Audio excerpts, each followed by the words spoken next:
doctors afternoon said that the Queen, who's 96, was placed under supervision after further evaluation, they said, but they then went on to say she remains comfortable. Now, the BBC understands that all 4 of the Queen's children are now at the royal estate in Aberdeenshire. 4 senior royals arrived at Balmoral in the past hour. The Land Rover being driven by the Duke of Cambridge. Alongside him was Prince Andrew, Duke of York, and then the Earl and Countess of Wessex also with them. We are told that Prince Harry is also on his way, but he's travelling with this party, and he's not travelling either with his wife Meghan, the Duchess of Sussex. She's not travelling to Balmoral. Action, as you'd imagine, lots of expressions of alarm during the day. The Prime Minister, Liz Truss, saying that the whole country would be deeply concerned by the news. And she said that her thoughts and those of everyone in the UK were currently with Her Majesty and with members of the royal family. Let's just remind ourselves, just 2 days ago, the new Prime Minister, Liz Truss, was officially asked by the Queen to form a government. Liz Truss became the 15th Prime Minister of the Queen's reign when she visited the Queen there at Balmoral. So that is a summary of where we stand right now at 3 minutes past 6, and our royal correspondent Nicholas Witchell is with me, and Nick and I are keeping a very close eye on all the developments, watching the comings and goings there at Balmoral too. What would you say to viewers at this point, Nick? I would say that I think once again, in the absence of any hard facts, that the images, I think, are now starting to tell the story. I was looking closely at that picture that we just showed of the Wessexes in the back of that vehicle. Eden. It's the first time we've seen the close-up of Prince Edward, or the Earl of Wessex, and Sophie, the Countess of Wessex. I thought they looked very The original sombre. live streams are deleting chats, so I thought I'd mirror it. She looks So very everyone sombre. can have a field day I think today. every individual must look at that photograph and draw their own conclusions. I'm not going to assist anybody in attempting to draw any conclusion, but I think she looks, sombre. Let's leave it at that. I think, they're arriving there at the gates of Balmoral Castle after dashing up from London, from their home at Bagshot, having been presumably summoned at some point this morning and briefed about whatever it is that has occurred at Balmoral Castle, and the family has come together and they have got on a RAF plane and they have flown straight to Aberdeen and then straight out to Balmoral. This against the background of the Queen's doctors having become concerned about her health. So that is the situation. We have heard the statements from senior politicians who will have been briefed on Privy Council terms. Current and previous Prime Ministers will know what the situation is, and I think again we just read into their statements a general sense of profound concern. Well, that statement, Nick, of course, came from Buckingham Palace, and these are the images of the palace where there have been some crowds gathering during the course of, at the railings there, just waiting to see if there's any announcement, waiting to see if there's any news of the Queen's health. And some of those, of course, will be visitors to London. Others will be people who live in London or indeed are visiting London from other parts of the UK and beyond. How unusual, Nick, was the statement that was released by Buckingham Palace earlier today? Extremely. They have made a point of not saying anything. As we've been discussing this afternoon, they insist that the Queen is entitled to patient confidentiality. They will not engage in a commentary about her health. So after telling us back in October, on October the 20th, that she was cancelling that visit to Northern Ireland and she had been advised by her doctors to rest, their statements have been few and far between. We have had briefings, if one can call them that the episodic mobility issues have from time to time there's always been reports for like months saying the Queen's dead. So. Some of these major state events, the state opening of Don't know whether Parliament she's and so dead on or and so alive. forth. Never actually seen her. But they have not gone beyond that. they have not addressed the suspicion, and it's been a pretty widespread suspicion, that there has been some underlying condition in addition to the mobility problem.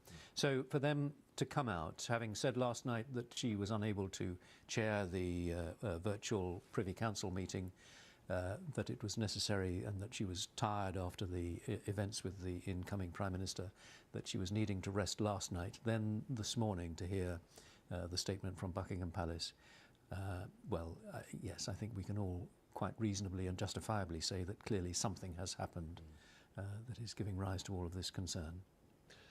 With that, let's go to Downing Street then and talk to our political editor, Chris Mason. And Chris, we've already seen the image of the Queen smiling just 2 days ago, looking frail but smiling as she greeted Liz Truss, the new Prime Minister. What's going on in Downing Street today? The Prime Minister working there and obviously being fully informed about events at Balmoral. That's right, Hugh, yeah. So Liz Truss is working from Downing Street this evening. There are no plans for her to travel to Scotland, to Balmoral. As we've been reporting in the last few hours, several members of the wider royal family have been making that journey. It is, of course, as you say, just a couple of days ago that Liz Truss was there and was greeted by the Queen, had that audience with the Queen in which she was invited to form a government and to become Prime Minister just a matter of moments before the Queen had a final audience as Prime Minister with Boris Johnson, in which he tendered his resignation. And it was that reminder of the key role that the Queen plays right at the heart of the British political system, detached from democracy and yet somehow overseeing it and performing these central roles of state when governments come and governments go. And that announcement last night that she wasn't able to take part in that virtual meeting of the Privy Council, that's a gathering of senior ministers who meet in her presence regularly, an indication of her frailty. And in the last few months there have been those signs, haven't there, of her increasing age. So for instance, the audiences that Prime Ministers have with the Queen and hugely cherish, when you read the memoirs of Prime Ministers, they hugely cherish that opportunity they have, that discreet opportunity for a chat in private with the Queen, weighted and freighted as she is with all of the experience that she has meeting heads of state and government over decade after decade after decade. Traditionally, and for many years, they would happen in person at Buckingham Palace. In recent years, not least because of the pandemic, but continuing after that as well, those audiences happening remotely, again to account for those episodic mobility problems as reported by the Palace in recent months and years, and an acknowledgement of her increasing frailty and age. And even in the last 48 hours, a reminder here at Westminster of the role of the Queen in the formation of a government. Not just that moment that we so widely reported the other day and Liz Truss becoming Prime Minister, but also the appointment of ministers. When ministers are formally appointed, they are done so formally by the Queen. They are ministers of the Crown. So plenty here at Westminster, reflecting very profoundly and reflecting that profound concern that exists around the country and in many places around the world about the Queen's health this evening, so conscious as they are of that bind that exists constitutionally between Parliament, government and the royal household, the monarch personified for so long by the Queen. Indeed, Chris, and it is one of those moments, and let's hope we get good news from Balmoral, but it's one of those moments when people do reflect on the kind of constitutional arrangement that exists and which the Queen has made work. She's really helped to oil the wheels of that constitutional arrangement, which lots of constitutional experts say, is not a normal arrangement. It's not an arrangement which on paper should be working. But of course, this notion of the Crown in Parliament as the constitutional monarchy is framed is one that today we reflect on because, of course, there is this axis, the axis of importance and continuity which stretches from the palace to Parliament and to the executive itself. Yes, and we see this, don't we, when there are those moments, the state opening of Parliament, colloquially described as the Queen's speech, where the Queen comes along. She wasn't able to attend, of course, just a few months ago, but comes along to Parliament and sits there delivering out loud the government's words, saying what the government is planning to do in its legislative programme in the months and years ahead. And there's a particular moment in that ceremony, you may recall this, where the door is slammed in the face of an official called Black Rod, acknowledging the independence of the democratic House of Commons in that constitutional arrangement where the Queen, the head of state, sits at the top of it, Parliament below it. That point about the head of state, a striking one as well, Hugh. I've travelled recently to the G7 summit in Bavaria and on to the NATO Defence Alliance summit in Madrid, and part of the formulation of the language of those events is that they are gatherings of heads of state and government, and that matters because, of course, in the UK system we have a head of government in Liz Truss, the Prime Minister. We have a head of state in Her Majesty the Queen, and that distinction between the two so pivotal to how the UK system operates. Chris, thank you again. Chris Mason, our political editor there, with the latest for us in Downing Street. Well, from Downing Street, let's go to Windsor, because Windsor, of course, dominated by the great castle, and Windsor, I think it's fair to say, as our understanding goes, is the Queen's favourite residence, though she loves Balmoral as well. But at Windsor, our correspondent Helena Wilkinson has been there for us today. Looks slightly better weather-wise than it was earlier, Helena. What is your sense there of the way that the local community in Windsor, which has such a close bond with the royal family because of the proximity there, well, what's your sense of what people are saying in Windsor itself? Yes, absolutely, Hugh. And for those who don't know, Windsor Castle is right in the centre of Windsor. Just down the road is the high street full of shops, and local people, residents in Windsor, very much view the Queen as one of their neighbours, as a local resident. In previous years, she was often seen in the Great Park around here. We've spoken to a number of people here on the high street, some emotional at the news of the Queen's health, and also many people just anxious to hear how she is. We haven't had another update from the palace since the one we got at just after 12:30 this afternoon. Lots of visitors coming out of the castle gates here. Some of them told us that they had heard the news from inside the grounds, others emerging not having heard. We know, of course, that the Queen spent much of the last 2.5 years here at the castle. As you mentioned, Hugh, this is perhaps her most favourite royal residence. It's a lot of green space around here. It's somewhere where she loves to be. And she spent the last years of her husband's life, the Duke of Edinburgh, during lockdown. They remained here together, spending day after day together. They celebrated their 73rd wedding anniversary in November 2020. She, of course, made that trip, which is traditional for the Queen, to spend the summer months at Balmoral. She left here Windsor Castle in July, and the Queen would traditionally return here to the castle in October. But the sense this evening, Hugh, here, the feeling amongst locals and also visitors here, tourists here, there are some who've gathered just a bit down from where we are, is one of concern, deep concern about the Queen, wanting to know how she is, and anxiety. So I think everyone really is waiting for another statement from the palace to find out exactly how Her Majesty is. Well, we await to see if that statement comes, Helena. Thank you very much. Helena Wilkinson there with the latest at Windsor. And of course, Windsor is where the Queen spent so much of the lockdown period, much of that with the late Prince Philip, Duke of Edinburgh. But in July this year, the Queen decided that she really did want to maintain the tradition of spending lots of the summer at Balmoral in Aberdeenshire, in the glorious countryside there.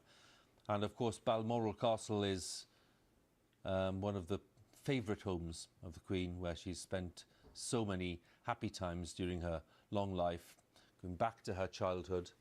and it brings back lots of memories of happy times with her parents and her sister Margaret, and of course with her family when they were young, and then growing up with Prince Philip as well, as they enjoyed the countryside and the picnics and the barbecues around Balmoral. So it's a place of great happiness for the Queen, and that's the reason she decided that she really did, despite her mobility problems and health issues, she wanted to leave Windsor in July and go to Balmoral as usual. And she is, of course, a stickler for tradition. So Buckingham Palace there on the right, very much seen as the office, if you like. That's where the working quarters are.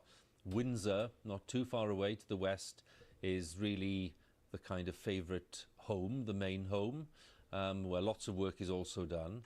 And then, of course, we have the other residences, Balmoral, which we are familiar with in summer, and then, of course, Sandringham in the east of England, and there are a few others too. Of course, there's Holyrood House in Edinburgh. So we are looking today at news from Balmoral.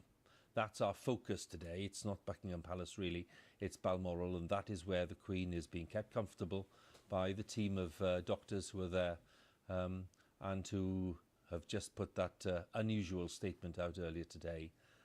Unusual because it was rather forthcoming, saying that they were concerned.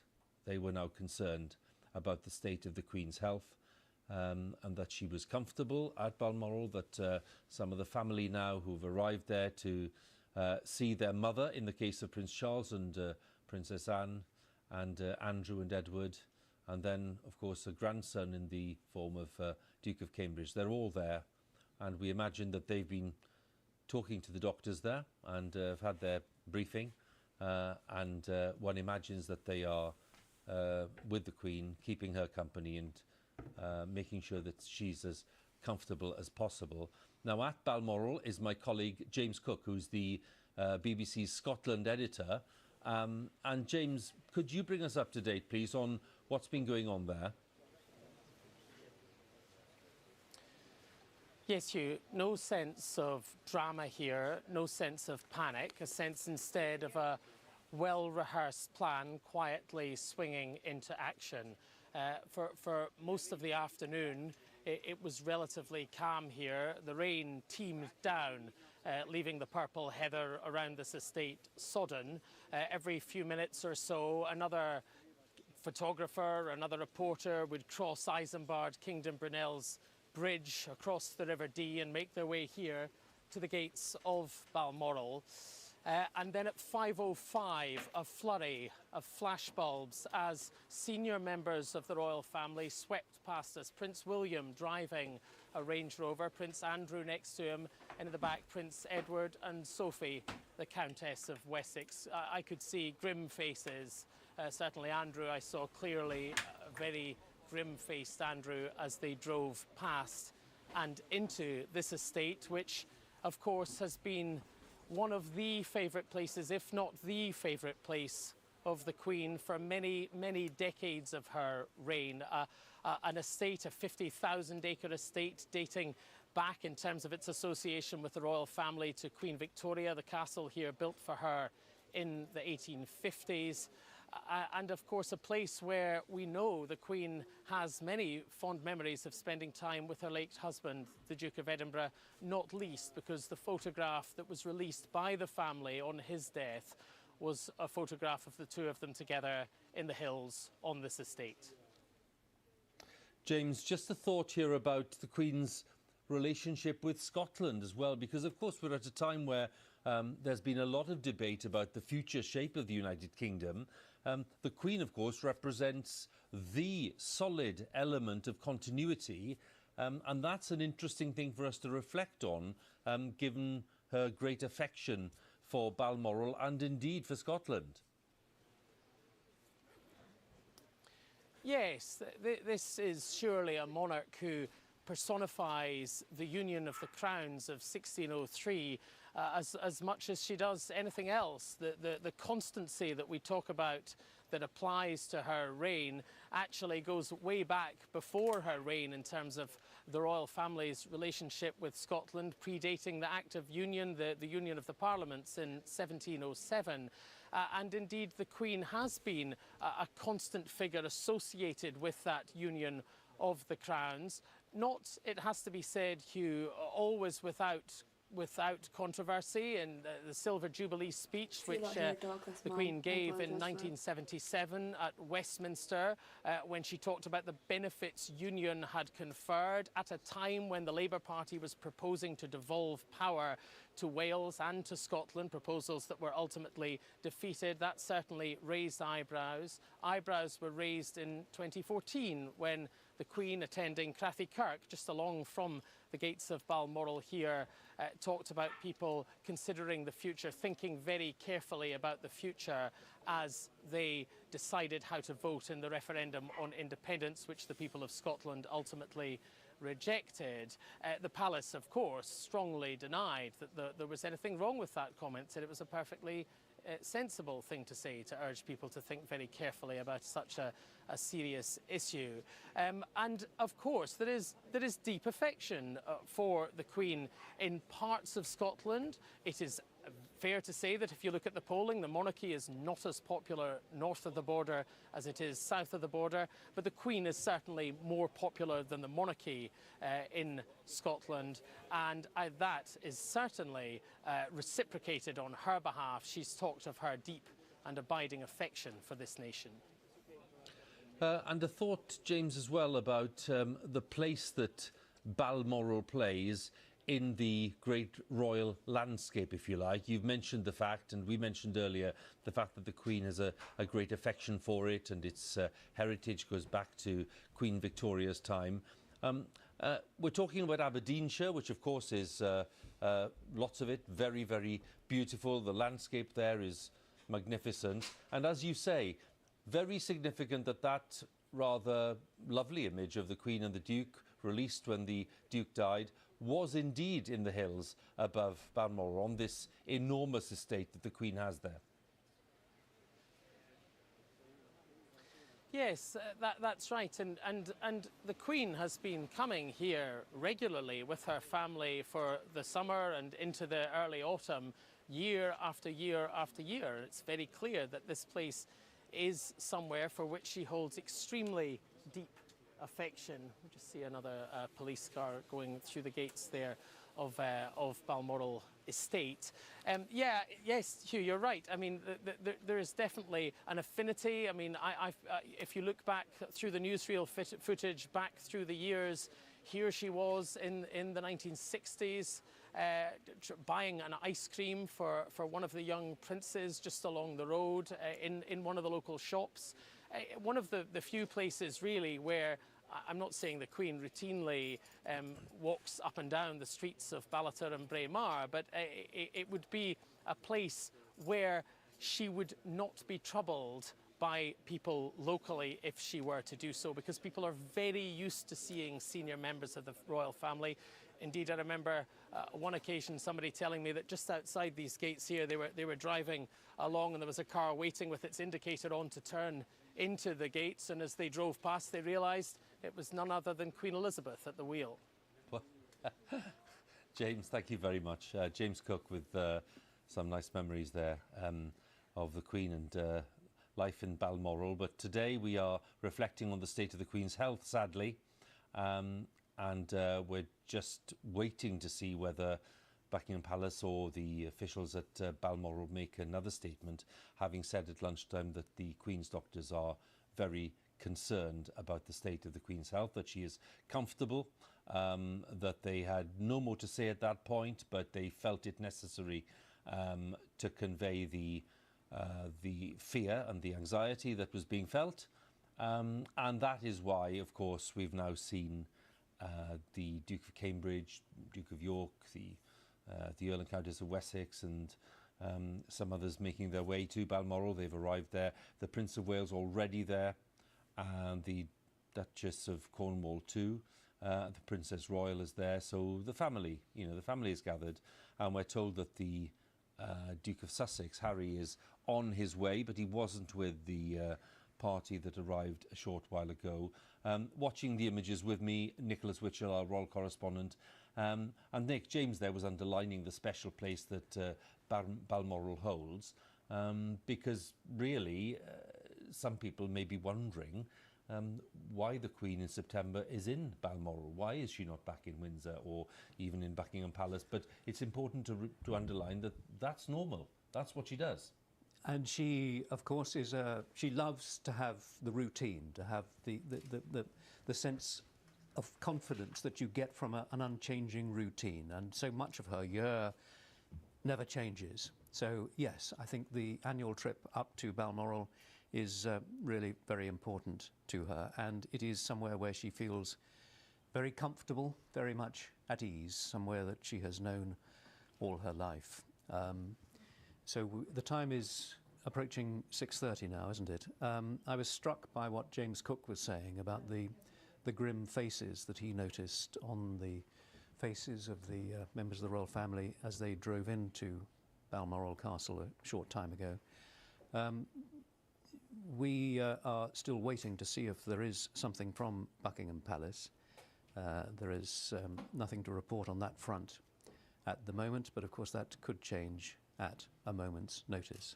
The situation, as we understand it at the moment, continues to be that there is widespread and deep concern about the health of the Queen.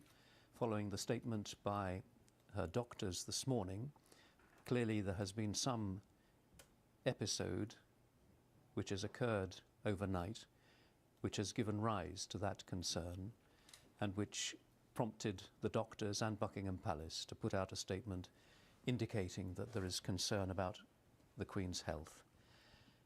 Members of her family have broken off and travelled to Scotland. Prince Charles and the Duchess of Cornwall were already there. They have travelled across to Balmoral Castle, where they have also been joined by the Princess Royal. And other members of the royal family, 4 members of the royal family, have travelled up from London on an RAF flight. The Duke of Cambridge, the Duke of York, and the Earl and Countess of Wessex. There is expectation now, clearly, Nick, if we look at the images here of Buckingham Palace, and the area in front of it dominated, of course, by the Queen Victoria Memorial at this end of the Mall. But crowds now starting to gather at those gates, where announcements in the past have been made, of course, about all kinds of things and events in the royal family's life. But I think today reflects really a crowd which is starting to gather, just basically expressing concern and just hoping for the best, is how I'd put it. Yes, I think that is the fairest way we can put it, Hugh.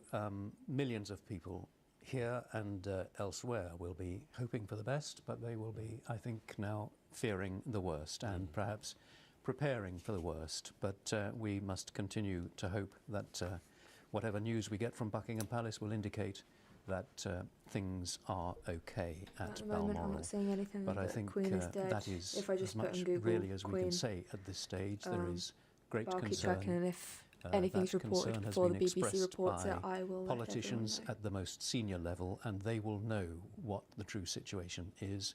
They will have been briefed, and they will have briefed each other on Privy Council terms.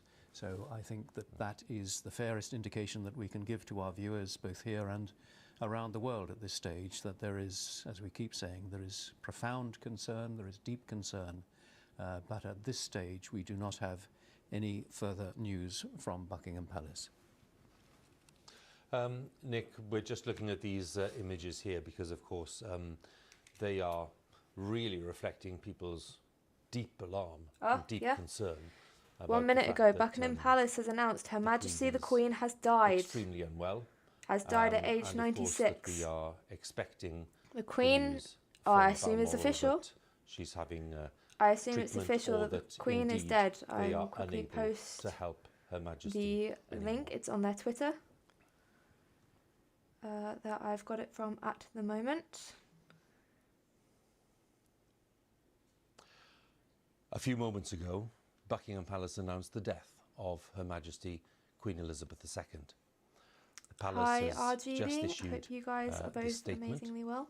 It says the Queen died peacefully at Balmoral this afternoon.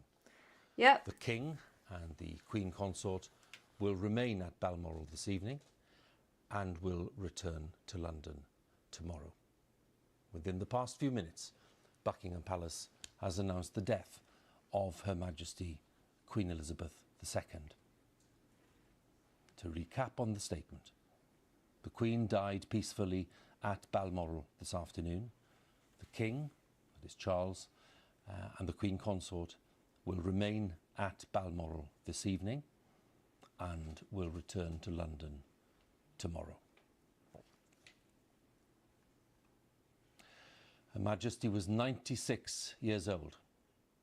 She became Queen on the 6th of February 1952 on the death of her father, King George VI. She heard the news while staying at a game lodge in Kenya at the age of 25, and her coronation at Westminster Abbey was watched by more than 20 million people. She was married to Prince Philip for 73 years until his death in April of 2021. And Charles, their first child, was born in 1948. He now becomes the new king. In 2015, Her Majesty passed Queen Victoria to become the longest reigning monarch in British history. And in February 2022, we saw the 70th anniversary of her becoming Queen. And she made more than 250 visits to Commonwealth countries and was head of state in Australia and Canada and New Zealand. Winston Churchill was Britain's Prime Minister when she came to the throne, and Liz Truss was her 15th Prime Minister.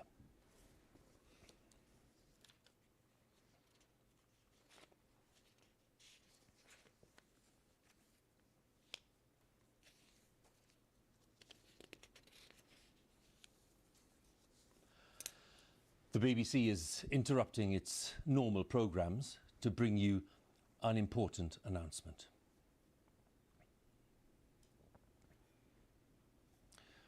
This is BBC News from London. Buckingham Palace has announced the death of Her Majesty Queen Elizabeth II. In a statement, the palace said the Queen died peacefully at Balmoral this afternoon. The King and the Queen Consort will remain at Balmoral this evening and will return to London tomorrow. BBC Television is broadcasting this special programme reporting the death of Her Majesty the Queen.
This is BBC News from London. Buckingham Palace has announced the death of Her Majesty Queen Elizabeth II. In a statement, the palace said the Queen died peacefully at Balmoral this afternoon. The King and the Queen Consort will remain at Balmoral this evening and will return to London tomorrow. The death of Her Majesty brings to an end the longest reign in British history, spanning 8 decades of immense change. Throughout that time, Her Majesty was the one constant presence in public life, a head of state who personified stability and reassurance. Her life had been dedicated to the service of the people and her reign was characterised by a steadfast sense of duty. Elizabeth was just 25 when she came to the throne in 1952 on the sudden death of her father, King George VI, as Britain was still recovering from the Second World War. She was sustained by her 73-year marriage to the late Prince Philip, her strength and stay, as she once described him, who was at her side for 3 major Jubilee celebrations. Elizabeth II was the most widely travelled head of state in history, the Queen of 15 nations, head of the Commonwealth of 54 countries and territories.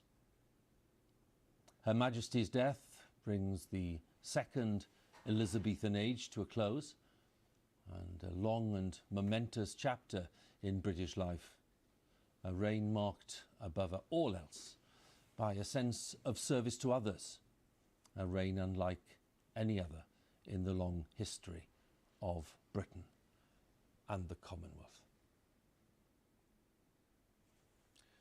Our royal correspondent, Nicholas Witchell, is with me as we report the news of the death of Her Majesty Queen Elizabeth II. And one thinks immediately, Nick, first of all, of the loss for the royal family. One does. This, for the nation, for them, this is an absolutely massive moment. The moment that so many people have dreaded for so long has come. It's a moment of great solemnity and national sadness. It's hard, really, fully to take it Hopefully in. that helps. It's no great surprise, given her age and her declining health. But nonetheless, it is a very considerable shock to feel that she has died. Millions of people, I think, as they learn this news, will feel a sense of personal loss. And I think many people will find it rather disorientating. Let's just understand this moment. It isn't just the death of the longest lived, longest reigning monarch in British history, a monarch who has been there in the background to our lives for most of us, for all of our lives. It is the end of what I think history will judge to have been one of the most remarkable reigns in the 1,000-plus years of the British monarchy, a reign which will be remembered and talked about in years to come. Now, whether you are a monarchist or not, and we know, as we've said this afternoon, that not everyone is, she was a monarch who earned the widest possible respect here in the United Kingdom and throughout the world. It's the end of the reign of Elizabeth II, a monarch who always put duty first, who brought dignity and decency to the highest office in the land, who embodied the best of qualities, who's been a focus for national unity and identity, and who has been the still, calm centre of stability and reassurance to this nation and the other nations of which she has been head of state for more than 70 years, while so much around her has changed. She has been a distillation of our national identity. She has been constant in an ever-shifting world, constant, steadfast, dependable, dutiful. These are all rather old-fashioned words, old-fashioned concepts even, but I think that they sum up what she brought to the role of monarch. We recall the pledge she made on her 21st birthday. I declare before you all that my whole life, whether it be long or short, shall be devoted to your service. Well, she truly remained true to that pledge. It was a life of finely judged service, true to the principles of constitutional monarchy, driven by duty, sustained by faith. And we recall also the message that she issued when she reached her 70th birthday in February of this year. You remember the message that was issued? She wrote, "I remain eternally grateful for and humbled by the loyalty and affection that you continue to give me." She said, "I look forward to continuing to serve you with all of my heart." And she signed that message, "Your servant, Elizabeth R." Well, that servant has gone. The end of the reign of Elizabeth II, Elizabeth the Great, as many people will regard her. That reign has ended. And we have a new king. Yes. The crown passes invisibly, but immediately, imperceptibly. Charles is now our king and our head of state. Camilla is now queen consort. It remains to be seen what name he will take, but we will refer to him as the king, and he will lead the nation's mourning for his mother. As you say, she came to the throne just a few years after the end of the Second World War. She succeeded to the throne in 1952 after the death of her father. And on the night of her coronation, in a broadcast on the BBC, she said, "Throughout all of my life and with all of my heart, I shall strive to be worthy of your service." And as that message, and as the message she issued on the 70th anniversary of her accession showed, if there is one word that I think is the key to the success of her reign, I would suggest it's not actually duty, the word which is normally associated with her, it's humility. Because for all of the grandness of her position, here is the coronation, the imperial state crown being lowered onto her head by the Archbishop of Canterbury. For all the grandness of her position, it never went to her head. She had, I think, an instinctive understanding that as a hereditary monarch, she had to win the trust of the people of this country and the other countries of which she was queen. And that, I believe, is what she did. She gained it and she kept it. She kept the monarchy strong. Now, of course, there have been a few bumps along the way. It would be extraordinary if there hadn't been. Bumps which have almost without exception been caused by other members of her family. But she pursued her role with that sense of humility and by putting duty first. And she was at heart, people who knew her, it's funny to talk in the past tense now, Yes. isn't it? She was a very down-to-earth, a straightforward and unpretentious woman, rather reserved, certainly in her early years.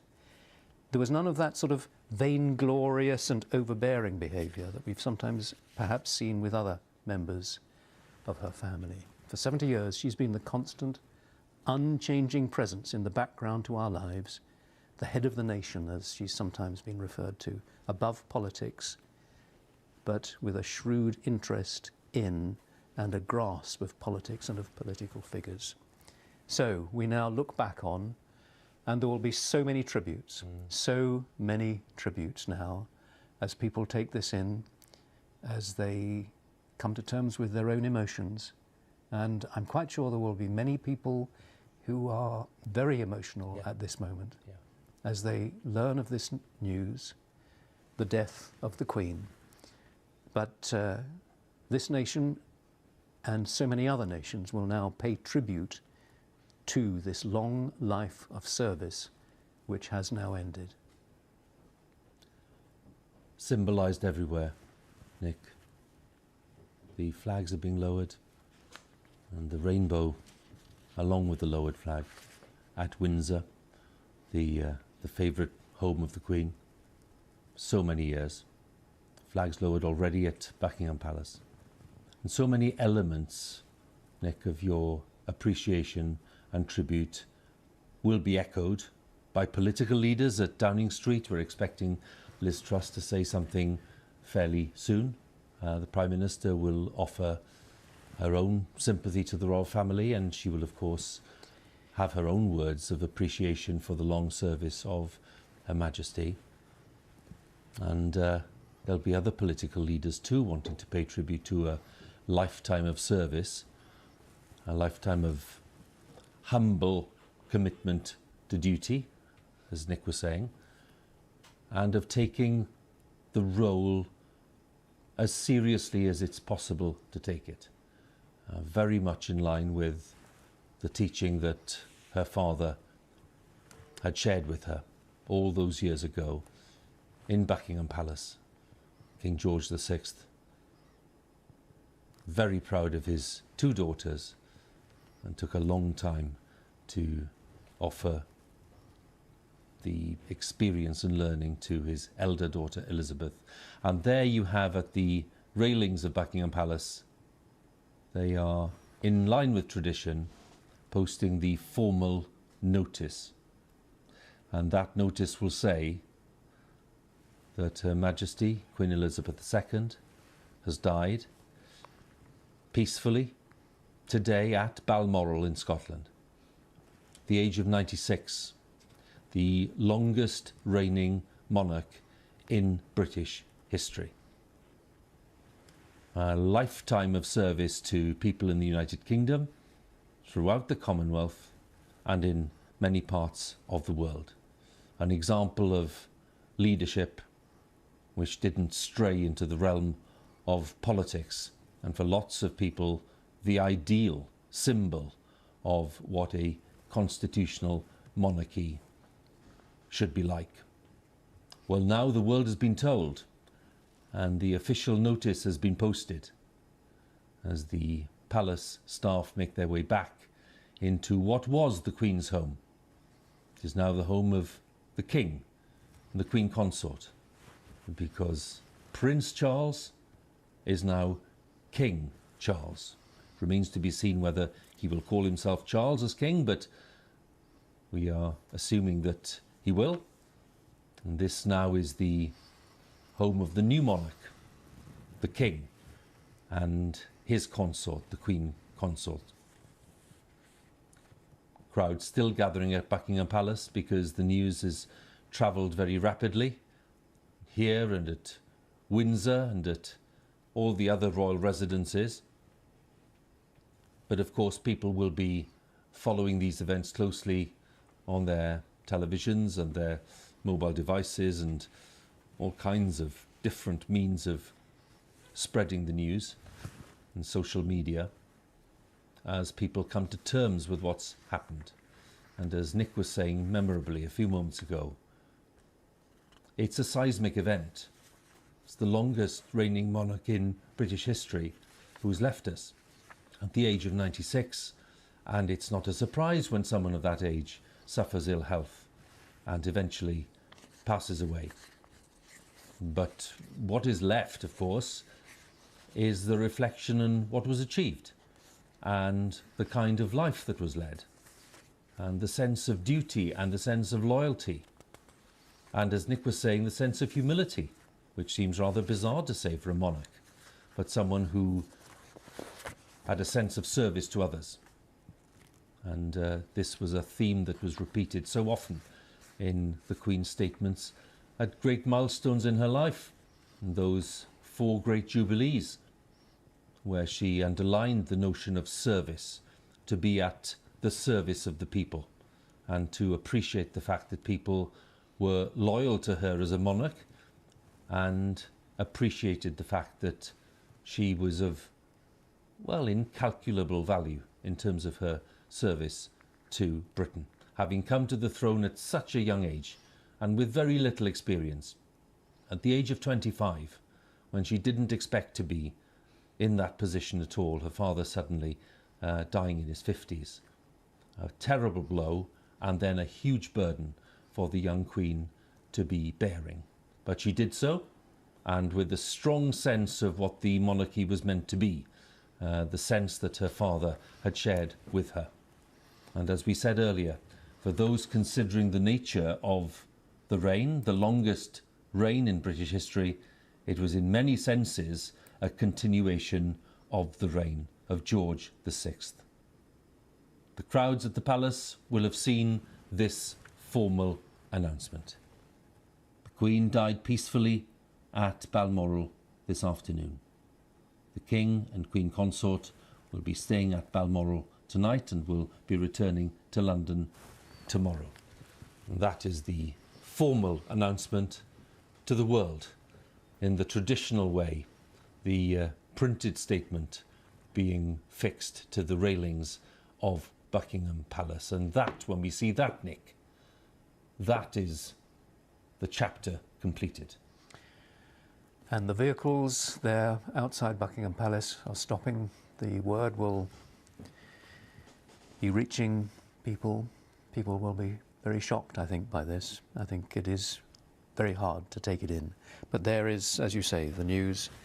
The Queen died peacefully at Balmoral this afternoon, so presumably she must have died before the members of her family arrived at Balmoral, but they will have known, as they drove in through the gates, they will have known that the Queen, their mother, or their grandmother, had died. It doesn't make any reference as to whether the King was at her bedside, but we do know that Charles and Camilla had travelled across to Balmoral Castle, so one presumes that they will have been there at the end. And the Princess Royal as well, one must assume, though they have not said that. And of course there will be many arrangements, but before the arrangements there will be all the tributes. And those will be on a scale that we have really not seen before.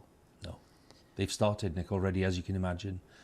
President Biden, the White House, he and his wife saying our hearts and thoughts go to the Queen's family and the British people, of course, coming from our strongest ally. So you'd expect the statement to be warm and sincere, as it is. But as you say, Nick, it'll be just the start of countless tributes from world leaders, religious leaders, and of course, I think it's right to say this, from millions of people, from ordinary people who will want to be sharing their sense of loss. Yes, yes, and that sense of loss will be deep and it will be widespread. As we've both been saying, people will feel a personal loss, that a person who they in some way knew or felt they knew has gone, who was always there, who was this reassuring presence, this embodiment of stability and continuity, and who personified the unity of the United Kingdom. It is, as I think you used the word, it is a seismic event in terms of the United Kingdom. And of course it, I think, will rather add to that sense of flux that we have at the moment. Yes. Of political change with a new Prime Minister, of economic crisis with all the energy costs, gosh. Who's giving a thought to that huge statement that the new Prime Minister made in the House of Commons today about that? There is war in Europe. Well, the monarchy, in one of those hard to put your finger on ways, is a stabilising and unifying force, and that will be the challenge now for Charles as king, and he, I'm sure, will want to act quickly. He will lead the mourning for his mother, for the Queen, but he will, I'm sure, also want to just indicate that he understands what is required as a constitutional monarch. He has already indicated that he does completely understand that it is a different role, that he will have to give up his interventions, but I think that he will reign in a slightly different way. I mean, the fundamentals are the same, but each monarch brings something of their own personality to the role, and I think that Charles will try to continue his interest in some of those issues without in any way allowing politics or a political scope to come into it. I'm told, Nick, that we are expecting a statement from the new king fairly shortly. So when we have that, we'll bring it right away. And as we look at these rather nice images of Her Majesty, of course, engaged in one of the endless official engagements that she's done over the years, it's worth bringing in as well some remarks from the Dutch royal family, because the British royal family and the Dutch royal family have enjoyed close relations over the years. The Dutch royal family saying, "We remember Queen Elizabeth II with deep respect and with great affection. Steadfast and wise, she dedicated her long life to serving the British people. We feel a strong bond." This is the King of the Netherlands. "We feel a strong bond with the United Kingdom and its royal family, and we share their sorrow at this time. And we're very grateful for our country's close friendship, to which Queen Elizabeth made such an unforgettable contribution." King Willem Alexander and Queen Maxima and Princess Beatrix of the Netherlands offering their tributes. Just worth underlining the scale and the importance and the impact of what we are reporting today. It is a huge milestone in the history of the United Kingdom. The fact that the Queen, who was crowned back in 1953, has died peacefully at Balmoral in Scotland this afternoon. The King, that is King Charles, and the Queen Consort will be staying at Balmoral this evening, and then we will be expecting them to return to London tomorrow. And that's a statement also expected from the new King sometime in the next maybe 20 minutes or so. But these images remind us of those happy days which really do just set the foundations really for a hugely successful and productive reign. Coronation Day back in 1953, Queen Elizabeth, the Queen Mother, just on the right hand side there, the Duke of Edinburgh just behind her. But the Queen, the young Queen, became Queen at the age of 25, acknowledging the huge crowd that had gathered on Coronation Day back in 1953, where we're looking at the woman who would become the longest reigning monarch in the history of the United Kingdom. And here we are in 2022 reporting on the Queen's death at the age of 96.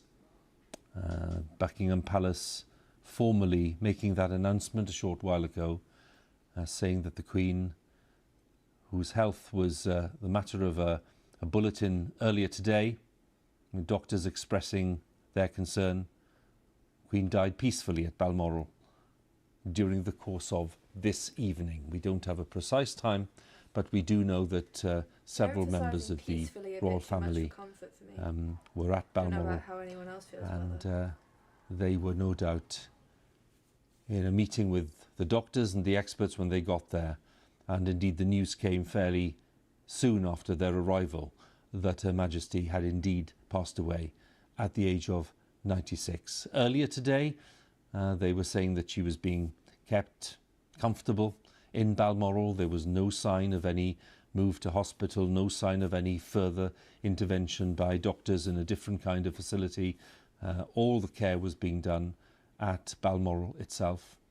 And indeed a few hours later came the very sad news, which will affect many millions of people, that Her Majesty Queen Elizabeth II has died at the age of 96, having lost her husband, Prince Philip, back in 2021.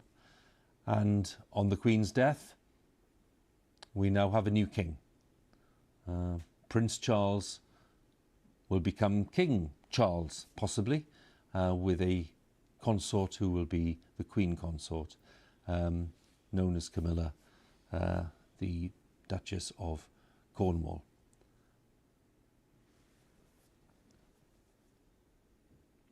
Buckingham Palace has announced the death of Queen Elizabeth II, the longest serving monarch in the history of the United Kingdom, and the commanding presence in British public life for more than 8 decades.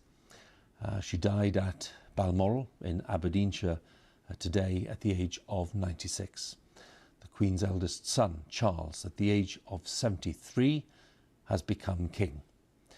And within the past few minutes, Buckingham Palace released this formal statement. The Queen died peacefully at Balmoral this afternoon.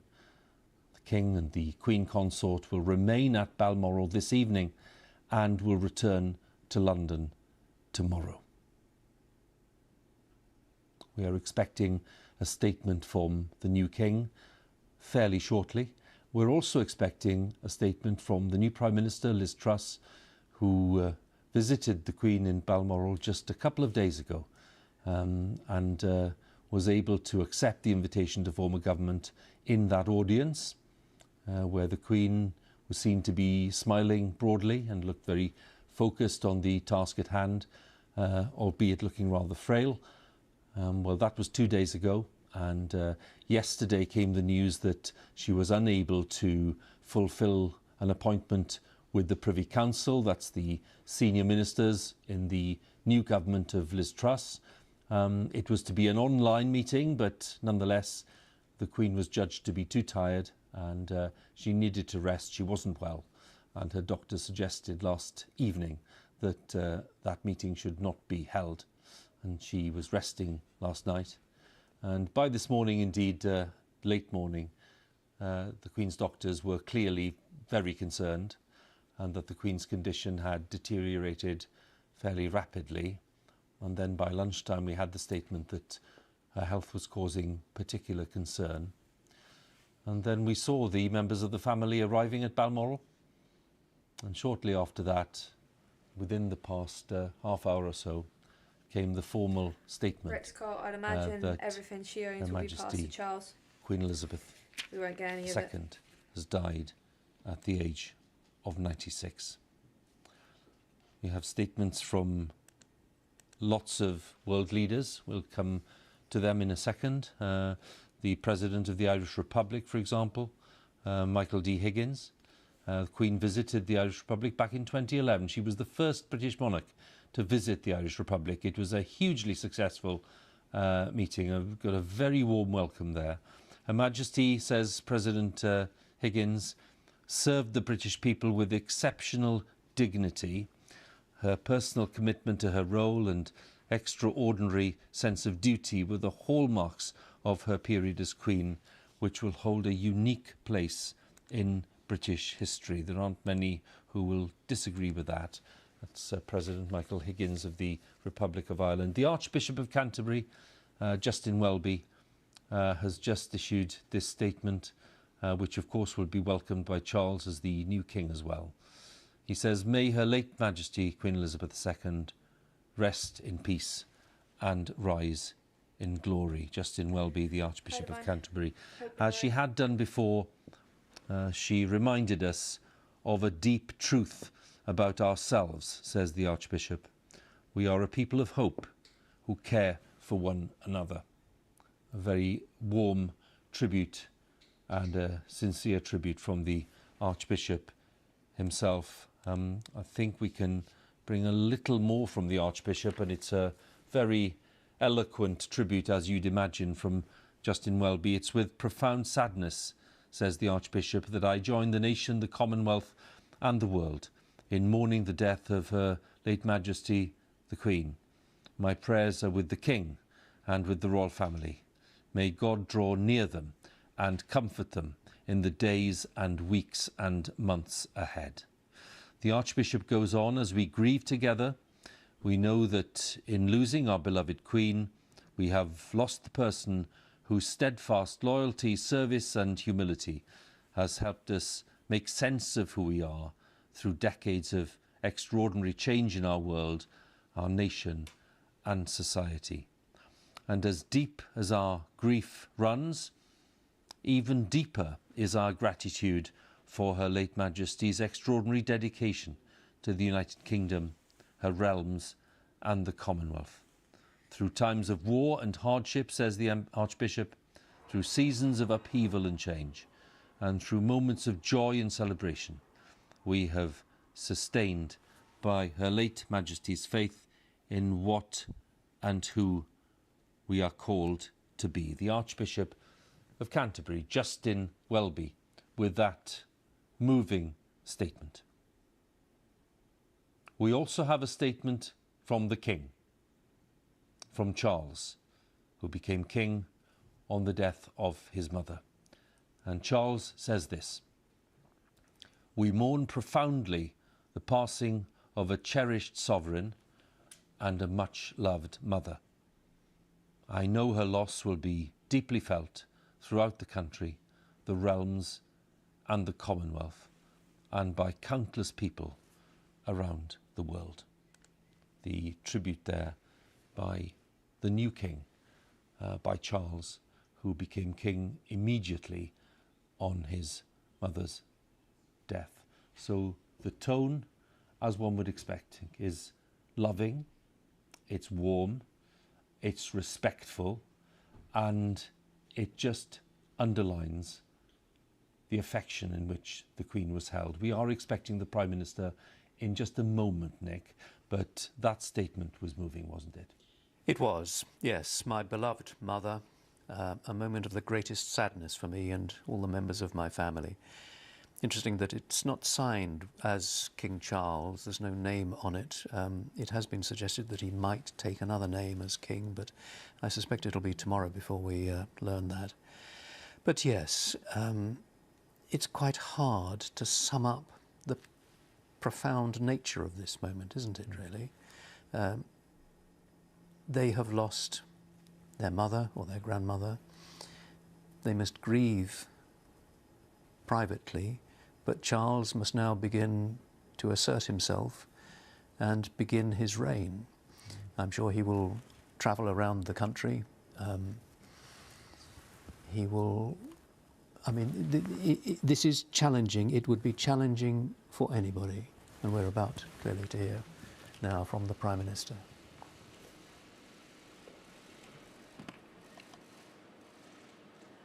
We are all devastated by the news that we have just heard from Balmoral.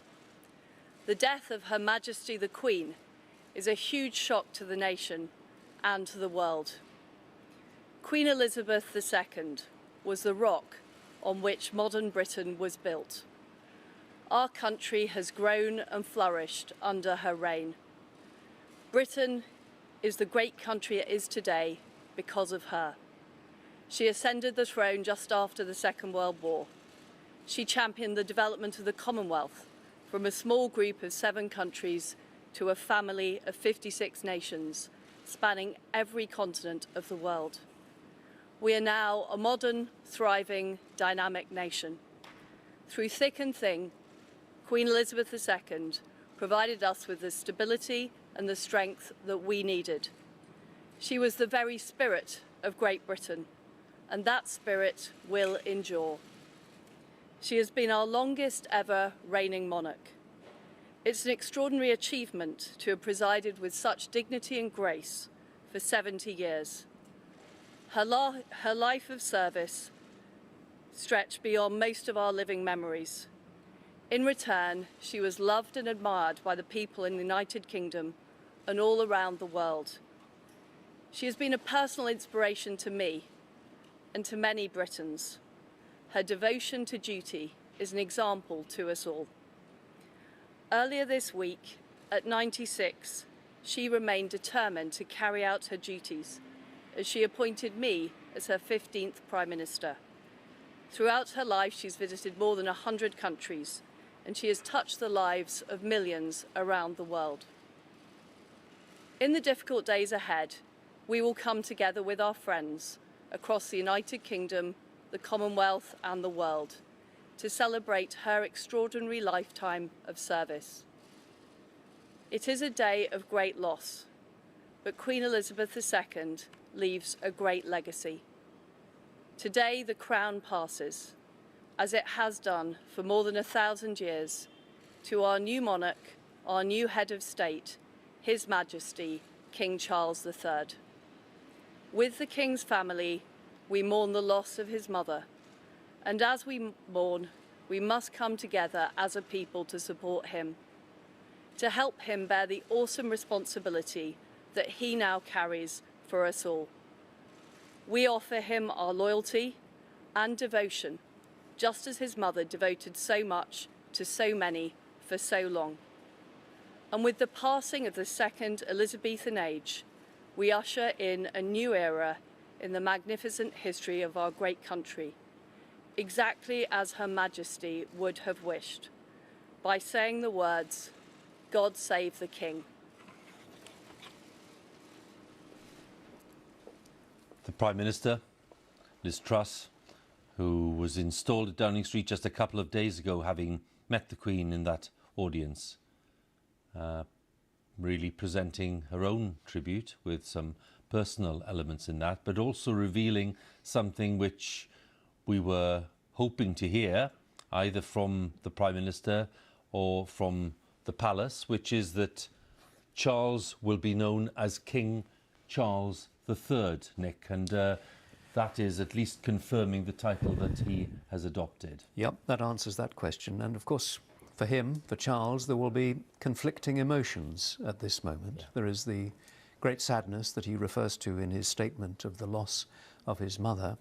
But at the same time, this is the moment when he finally achieves his destiny. He is the oldest and longest serving heir apparent in British history. He will be the oldest person to become king in British history. Previously, the oldest person was William IV, who became king in 1830, aged 64. Well, Charles is 73. And he will know that this is a challenge for anybody to step into the position so successfully occupied for so many years by Elizabeth II. And he has had a long time to think about this. He's never spoken about it publicly because that really would not be appropriate. The only clue he has given is that he fully understands that the role of monarch is different to that of Prince of Wales. So he has assured people that he will not meddle, which is the one great concern that people have had about him. It was the one area in which, one area among many, that the Queen, Elizabeth, was so successful. She understood the limits, what a monarch needed to do, how far a monarch could go.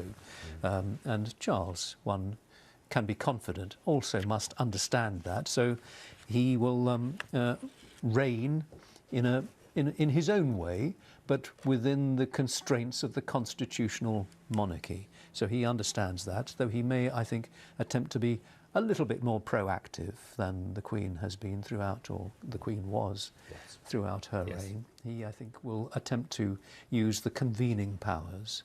But that, again, that is really all for the future. He will, I think, travel around the country. He will want to establish himself, want to lead the nation's mourning for his mother, now that the reign, the long reign of Elizabeth II has ended. I just want to share again the statement made by the new king. This is the statement by King Charles III, and he says, the death of my beloved mother, Her Majesty the Queen, is a moment of the greatest sadness for me and all members of my family. And Charles goes on, we mourn profoundly the passing of a cherished sovereign and a much-loved mother. I know her loss will be deeply felt throughout the country and the realms and the Commonwealth, and by countless people around the world. And during this period of mourning and change, my family and I will be comforted and sustained by our knowledge of the respect and deep affection in which the Queen was so widely held. A statement by the former Prince of Wales, now King Charles III, because the Prime Minister has confirmed that the Queen, now having died at the age of 96, has been succeeded by Charles and will be known as King Charles III and the Queen phone, guys. consort, of course, Camilla. I also can't disconnect my microphone because it will move to the other Let's one. go to Downing Street then, where the bad, Prime guys. Minister Liz Truss has just delivered her tribute and joined Chris Mason, our political editor. The Prime Minister certainly wanted to pay tribute to the Queen's long record of service, Chris, but also wanted to, I suppose, introduce a little bit of a personal element, in the sense that she said that the Queen for her had been very much someone who'd inspired her over the years. Yes, that's right, Hugh. And a Prime Minister just 48 hours in office, tasked with finding the words for such a profound moment in our country's history. Just picking out a few of the sentences that struck me in the statement from Liz Truss just a few moments ago. The rock on which modern Britain was built, she reflected about Her Majesty the Queen. Britain is a great country today because of her and because of her stability and strength, that she encapsulated and personified, the Prime Minister said, the spirit of Great Britain. As you just mentioned in conversation with Nick, the news from the Prime Minister that the King will be known as His Majesty King Charles III. And then the profound solemnity and gravity of those final words from Liz Truss. God save the King. When we look at the change that's now happening, Chris, because clearly there are big implications for Downing Street and government, given the very strong axis that exists between the office of the monarch and the executive and parliament in this constitutional monarchy that we have. What will be happening, do you think, now in terms of the administration in Downing Street? What are the things that they will need to come to terms with, given that we now have a new monarch? It'll be a profound change, a significant change at a time politically of considerable flux. It is, of course, a new team that have moved into Downing Street, not just the Prime Minister, but so many of her senior advisors in the last 48 hours or so, themselves trying to work out how the very heart of British government and the British state on the political side operates. Now, within that and beyond that, in the broader governmental machine, are procedures and protocols in terms of the conversations that take place between Downing Street as an institution and Buckingham Palace, the monarchy, as an institution. But nonetheless, obviously, it's such a profound historical moment. Things will change. A Prime Minister who had just had a single audience with the Queen, that first audience also being her last one. And in future, of course, those audiences, they are gatherings that take place once a week, where the Prime Minister heads to see the monarch and has a period of time privately in their company, knowing in the political world it being the one opportunity where you can talk very candidly to someone without the prospect of it being leaked, that in the future for the Prime Minister will be very different from the one that she might have anticipated, from the one that so many of her predecessors, 14 of her predecessors, have enjoyed, that conversation that they had with the Queen, more recently taking place remotely, traditionally taking place physically at Buckingham Palace, where Prime Minister after Prime Minister, 15 in total, including Liz Truss, were able to spend that time with the Queen and tap into a well of knowledge and savvy and wisdom about world affairs that was unprecedented. A stateswoman of a longevity greater than any other on earth. And with that, Prime Ministers would so often reflect in interviews and in their memoirs just how valuable a relationship that was. Firstly, as I say, because it was grounded in that sense of solemnity and privacy, but secondly, because of the wisdom and experience that the Queen was able to bring. Chris, for now, many thanks. Chris Mason, our political editor. And as you can imagine, lots of political leaders are wanting to pay their own tributes. From Scotland, and of course, let's just underline the fact that the Queen passed away at Balmoral in Aberdeenshire. So the First Minister of Scotland, Nicola Sturgeon, has been sharing her response to what's happened today in the Queen's death. She said it was a profoundly sad moment for the UK, the Commonwealth and the world. And then the First Minister goes on to say the Queen's life was one of extraordinary dedication and service. And she said, on behalf of the people of Scotland, I convey my deepest condolences to the King and to the royal family. First Minister of Scotland, Nicola Sturgeon, with the statement that she issued just a few moments ago. The time is 7:20, and you're watching this extended coverage from BBC News on this very, very sad day, because we are reporting the death of Queen Elizabeth II. Buckingham Palace has announced the death of Queen Elizabeth, the longest serving monarch in the history of the United Kingdom, and the commanding presence in British public life over a span of 8 decades. She died at Balmoral in Aberdeenshire I respect your opinion. I today respect that at the you age like the Queen, of but you also 96. have to respect that other people do have The their Queen's opinions eldest on the Queen, son, whether they're Charles, conspiracy at the theories age or of not. We will 73, all have an has opinion on the become Queen, King and it's all different. Charles So we III. do. Just Within everyone will the respect past each few other, minutes, everyone else's Buckingham opinion, Palace you know, like released the some people are formal gonna statement. Joke, you know, some people It are going to said be really this: sad. But if you don't the like Queen the stream, died you can leave. peacefully You don't at have to Balmoral be this here. afternoon.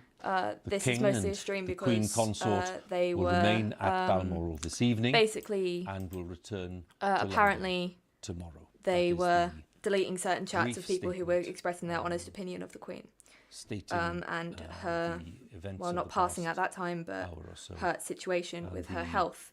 fact of You don't the have to be here if you don't want Queen's to. death at I the won't age be of offended. But 96 after the longest everyone just respect each reign other's opinions, in the you know, history like of the everyone United Kingdom. wants to be. And Nicholas Witchell, our royal correspondent, is with us. By now, Nick, of course, this news will be around the world. And that is why we are seeing, of course, responses from countries as far afield as Japan and the United States, and of course European countries, European Union. Those tributes will come in. But for the people of the UK, we mentioned earlier that, of course, we were thinking about the impact on the royal family.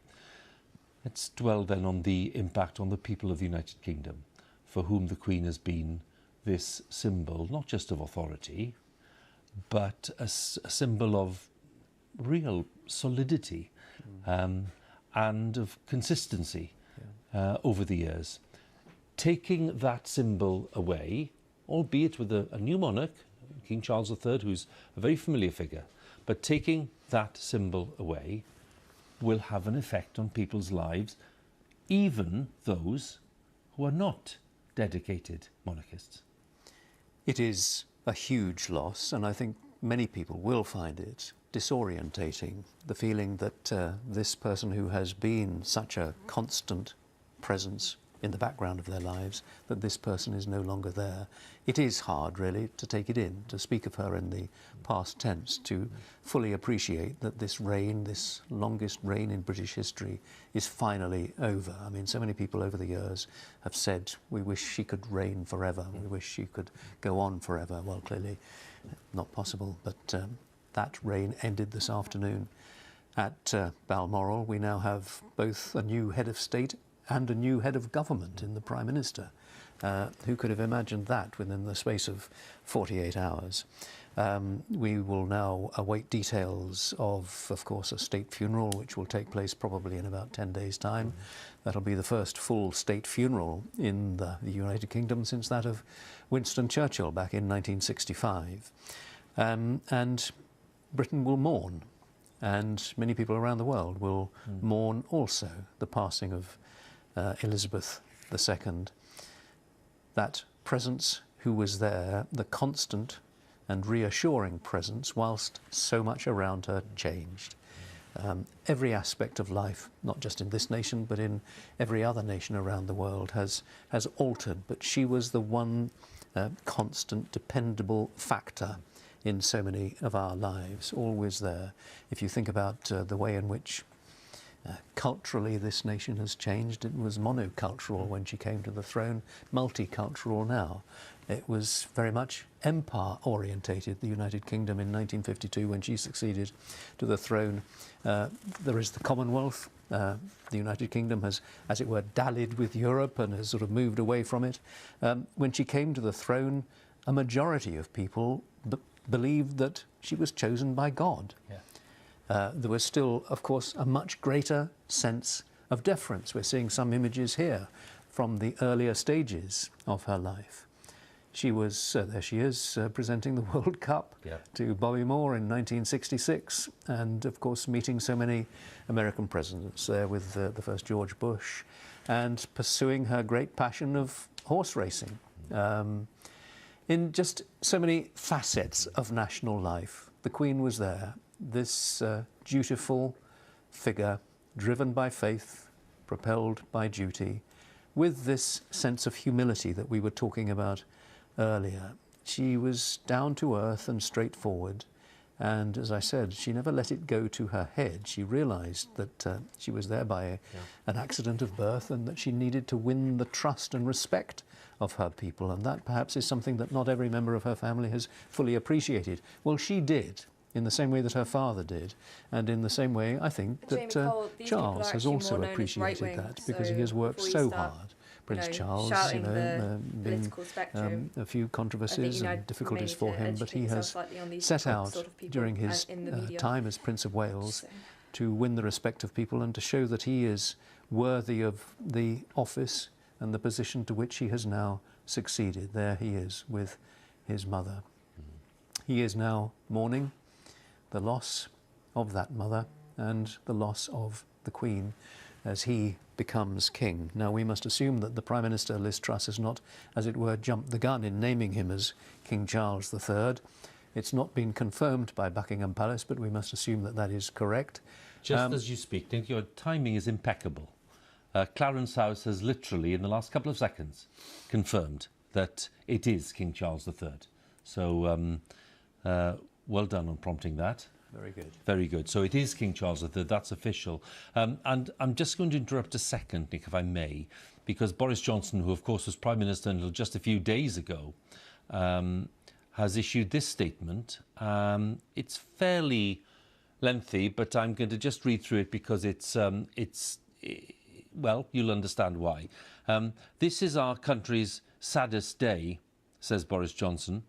In the hearts of every one of us, there is an ache at the passing of our Queen, a deep and personal sense of loss, far more intense perhaps than we expected. In these first grim moments since the news, I know that millions and millions of people have been pausing whatever they've been doing to think about Queen Elizabeth and about the bright and shining light that has finally gone out. These are the words of Boris Johnson. She seemed so timeless, he says, and so wonderful that I'm afraid we've come to believe, like children, that she would just go on and on. And Mr. Johnson says, wave after wave of grief is rolling across the world, from Balmoral, where our thoughts are with all the royal family, and breaking far beyond this country and throughout the great Commonwealth of Nations that she so cherished, and which cherished her in return. As is so natural with human beings, it is only when we face the reality of our loss that we truly understand what has gone. And it is only really now that we grasp how much she meant for us, how much she did for us, how much she loved us. Boris Johnson continues, as we think of the void that she leaves, we understand the vital role that she played, selflessly and calmly embodying the continuity and unity of our country. We think of her deep vision, her wisdom, her historic understanding, her seemingly inexhaustible but understated sense of duty. Relentless though her diary must have felt, she never once let it show. And to tens of thousands of events, great and small, she brought her smile and her warmth and her gentle humour. For an unrivalled 70 years, she spread that magic throughout her kingdom. And then Boris Johnson ends his tribute like this. This is our country's saddest day because she had a unique and simple power to make us happy. And that is why we loved her. That is why we grieve for Elizabeth the Great, the longest serving and in many ways the finest monarch in our history. It was one of her best achievements that she not only modernised the constitutional monarchy, but produced an heir to her throne who will amply do justice to her legacy and whose own sense of duty is in the best traditions of his mother and his country. Though our voices may still be choked with sadness, we can say with confidence the words not heard in this country for more than 7 decades. God save the King. The words of Boris Johnson, the Prime Minister until a couple of days ago, and I'm bound to ask Nicholas Witchell, who's with me, that is quite a contrast to the tribute, the neat and elegant and sincere tribute that the Prime Minister paid, but that is of a different order, isn't it? There is real feeling, isn't there? There is resonance in the words from Boris Johnson. He has clearly thought about that a great deal. Yes, she seemed so timeless, he says, and that I think is what a lot of us will be feeling at this moment. And as he rightly says, we've not heard those words for 70 years, God save the King. Well, we have to adjust and get used to the reality of that situation now, because that, sadly, as we mourn the passing of the Queen, we accept that the head of state is now the King. But yes, Boris Johnson, I think, capturing in those few hundred words what so many people, so many people will be feeling just right now. Let's bring in our home editor, Mark Easton, because Mark, you again are in a perfect place, really, given your brief, to talk a little about the change that this represents. It's been called seismic, it's been called great, it's been called fundamental. How do you read the kind of process and impact of change that the Queen's death will produce? Well, Hugh, here at Buckingham Palace, you can see the way the public is already reacting. Thousands, perhaps tens of thousands of people have already turned up. Applause breaking out. Just behind me now, people are pouring down the Mall, coming to pay their respects. King Charles III, as we must now learn to call him, talked about the respect and affection that the British people had for his mother. And you can feel that in the crowd here. It's a somber atmosphere. Some people, I have to say, are close to tears. This was a very personal relationship with a woman who embodied something very special about their country. She was, I think, the keystone in the nation's architecture, the solid and immovable piece that sort of defined the nation's image of itself. And that is why I think when that keystone is removed, this is a very difficult and perhaps a dangerous moment for the United Kingdom. We've talked a lot about constancy. Does anyone And remember, consistency was it last year or the year and before, the solidity the that she Queen's brought chest to and this Buckingham Palace's country. gates was actually removed. But I think that one shouldn't for a think little while, for a couple that months. constancy is the same as Dad noticed inactivity. that before I Because did. this was a queen like a fish swimming, keeping sort of still in a fast-flowing stream. She remained solid and still while everything was moving around her. And that required constant adaptation and change. And she put enormous thought into how she could, what she described as, ease the process of change for her people. People are arriving here. Her subjects are arriving at Buckingham Palace. Some have brought flowers already. What's interesting, I think, about this crowd, I think it says something very important about Queen Elizabeth. This is a crowd of every generation and every background. There are a lot of young people, a lot of people from ethnic minorities. It's a very mixed crowd, and she was a queen that was able to be a figurehead for people from whatever background in Britain. As I say, we've got tens of thousands of people here already. I think this is going to become the focal point for that national grief over the next few days. And we will remember, some of us, the extraordinary scenes here after the death of Diana. And I think we will see something not dissimilar with the loss of Queen Elizabeth. This is a huge moment for the country. I think it's going to be very difficult for people to adjust. I think that as well as sadness, people are feeling unsettled. And this was already at a time when there was quite a lot of foreboding about the winter to come. So I think this is going to be quite a moment for Britain and a time for people to pull together and support each other. Mark, thank you so much. Mark Easton with some thoughts there on what this event, what this loss means for people across the UK and indeed beyond. And as we look at these images, I have to say there are lots of very heartfelt and eloquent tributes being paid here in the UK and around the world. The former Prime Minister Sir John Major calling the Queen selfless and wise with a wonderful generosity of spirit. He said he was greatly saddened the news of her death. The former Prime Minister Tony Blair, we've lost not just our monarch but the matriarch of our nation, the figure who more than any other brought our country together and kept us in touch with our better nature and personified everything which makes us proud to be British.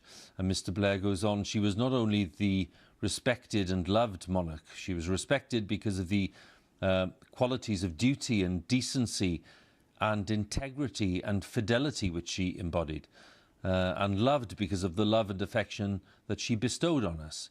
And we will mourn her and we will miss her. That was Tony Blair speaking earlier on. Lots of other tributes from around the world. President Macron, the French president. Her Majesty the Queen embodied the British nation's continuity and unity for over 70 years. And President Macron says, I remember her as a friend of France, a kind-hearted queen who's left a lasting impression on her country and her century.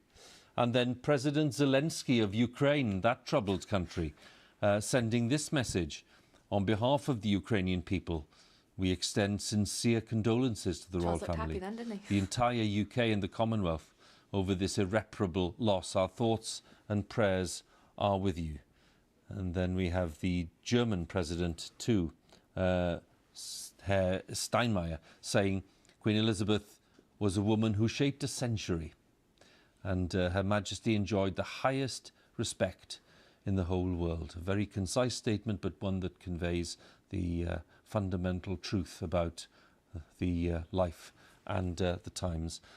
Let's think about the United States. There are statements from President Trump, former President Obama, but I've just received this from President Biden, and this has just come in from the White House. So as we look at these images of the Queen's long life from her coronation back in 1953 all the way to this year in 2022, President Biden says, in a world of constant change, she was a steadying presence and a source of comfort and pride for generations of Britons, including many who've never known their country without her.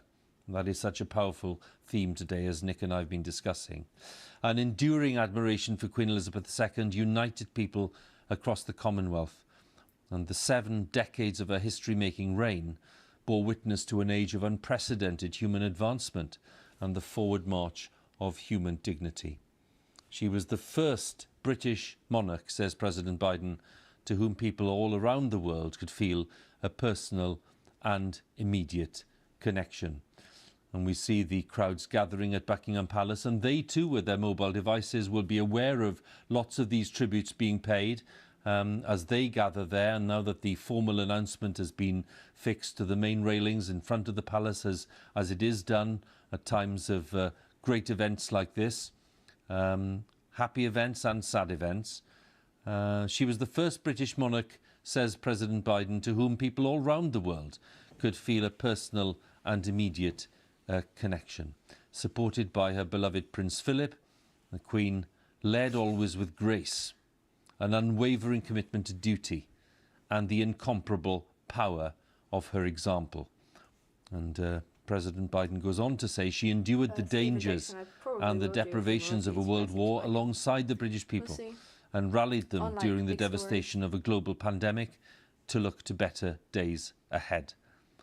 Queen Elizabeth II, this is how he concludes, was a stateswoman of unmatched dignity and constancy, who deepened the bedrock alliance between the United Kingdom and the United States.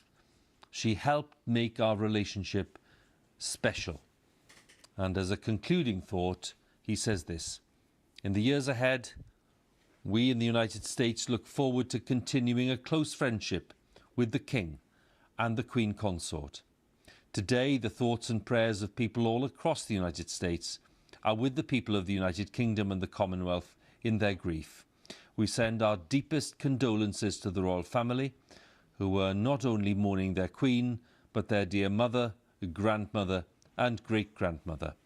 And her legacy will loom large in the pages of British history and in the story of the world.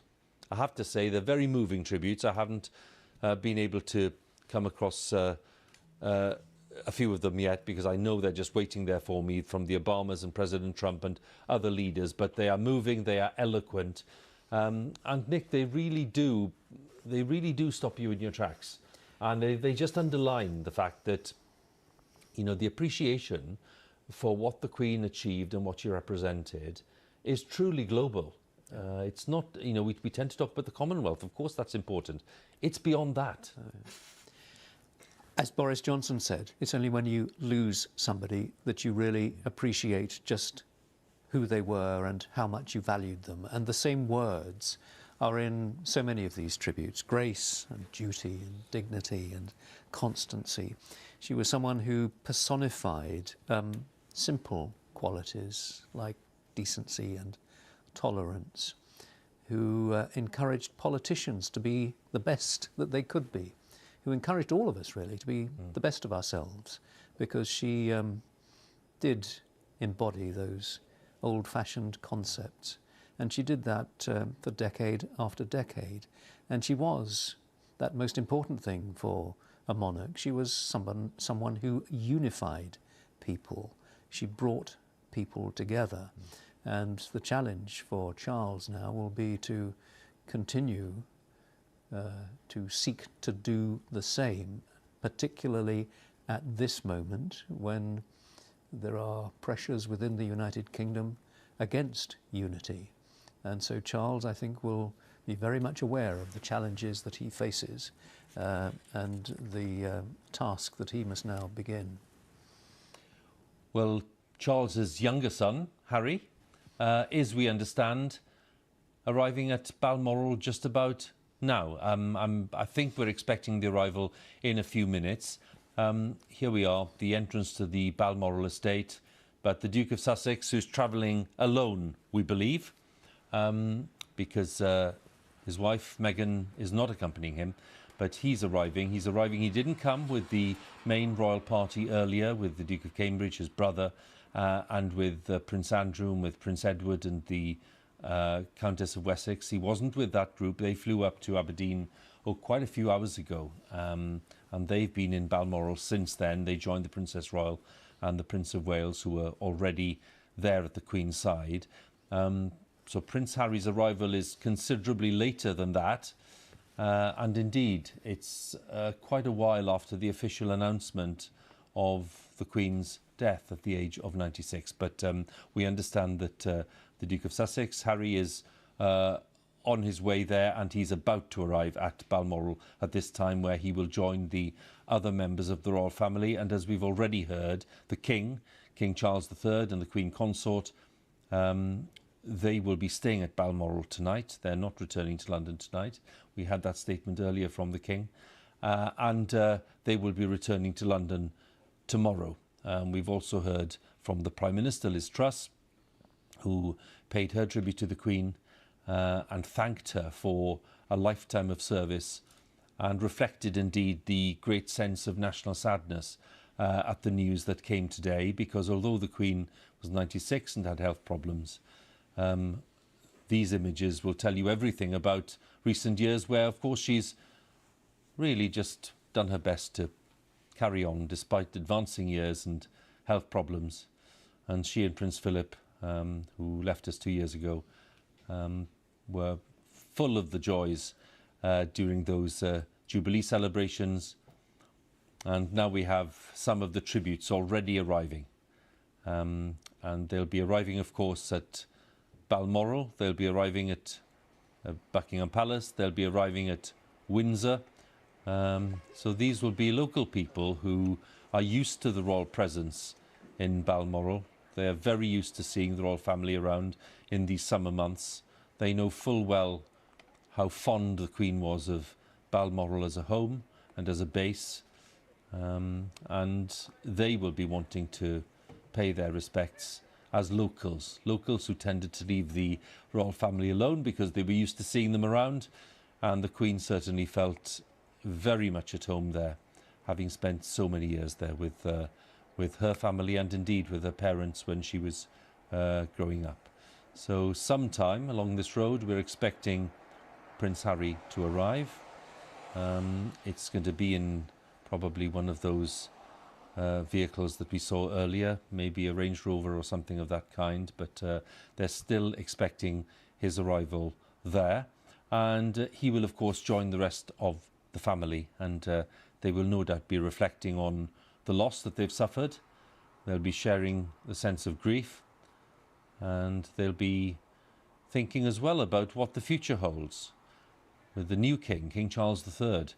As Clarence House has confirmed, he wishes to be known King Charles III, who will be reigning with his Queen Consort Camilla and thoughts already will be turning respectfully, sensibly but respectfully, towards the events of the next few days, leading of course to the state funeral for Queen Elizabeth, which will take place in probably 10 days' time, but we need to have that confirmed. The plans of course have been there for a long time. They always are. They've been revised over the years because that's how these things work, but they will need to be finalised given the circumstances, because of course the Queen has passed away at Balmoral in Scotland and not at Windsor, not at Buckingham Palace, so the arrangements will inevitably be adjusted in the next few days in the lead up to the state funeral itself.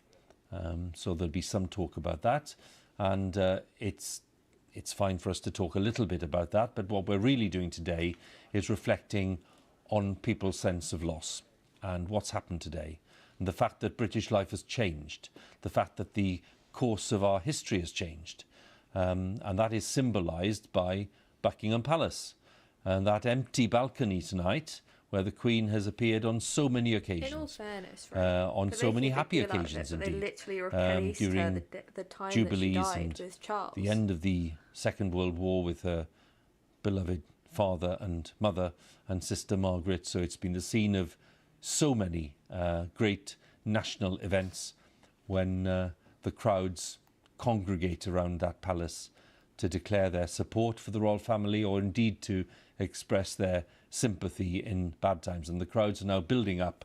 The news, which came a short while ago, clearly filtering through, and lots of people now wanting to just stand at the palace, look at the palace, want to be seen at the palace to express their sense of loss and to express their sense of sympathy with the royal family, with King Charles on the loss of his mother, and of course with the Duke of York and the Earl of Wessex and the Princess Royal, who've also lost a mother, and the Duke of Cambridge, who's lost his grandmother, as has the Duke of Sussex, who's on his way to Balmoral.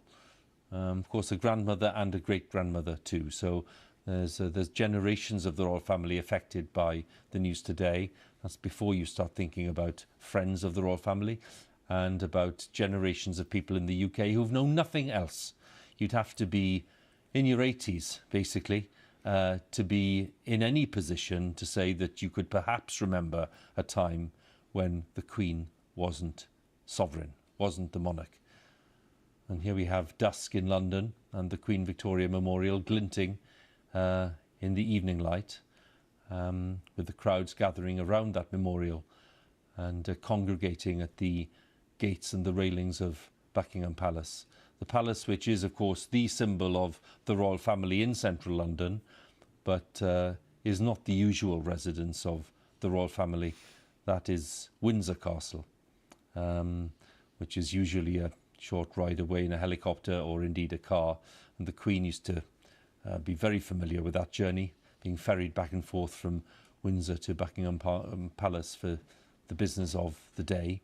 And then, of course, Buckingham Palace, the great backdrop for so many of the huge ceremonial and state events that we are familiar with. And they include the Queen's Birthday Parade, which will become the King's Birthday Parade when that next happens, and that famous processional route along the Mall all the way to Horse Guards Parade, with the Queen until the mid-1980s was on horseback. She loved the horses, of course, as we know, not just riding, but also the horse racing, on that processional route for so many birthday parades, and indeed was in a position to enjoy the end of the parade in 2022 for the Platinum Jubilee. So many happy memories, and the crowds gathering are aware of them, but on a day when they're reflecting on a huge loss in our national life, the death of Queen Elizabeth II, who's died at the age of 96. I'm in a position to tell you what the leader of the opposition has been saying.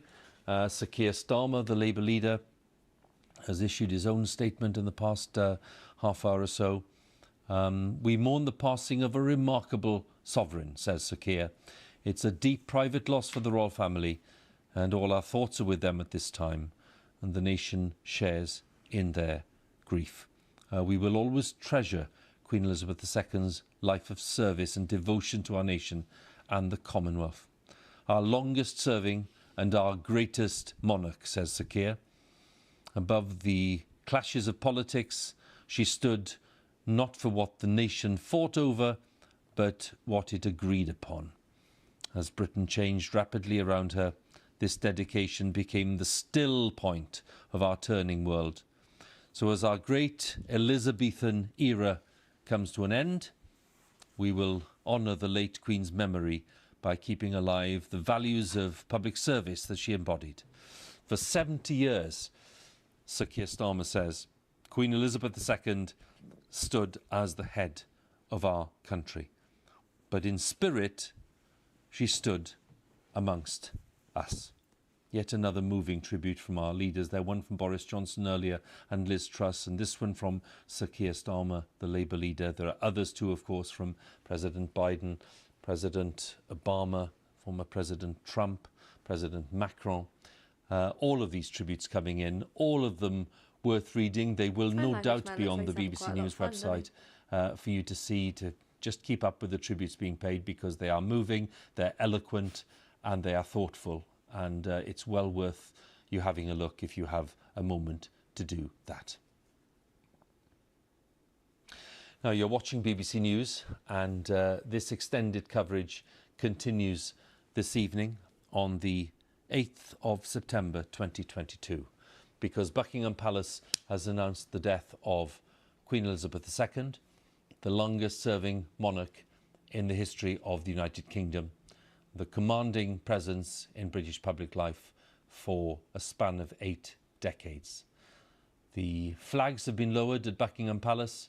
The Queen died at Balmoral Castle in Aberdeenshire at the age of 96.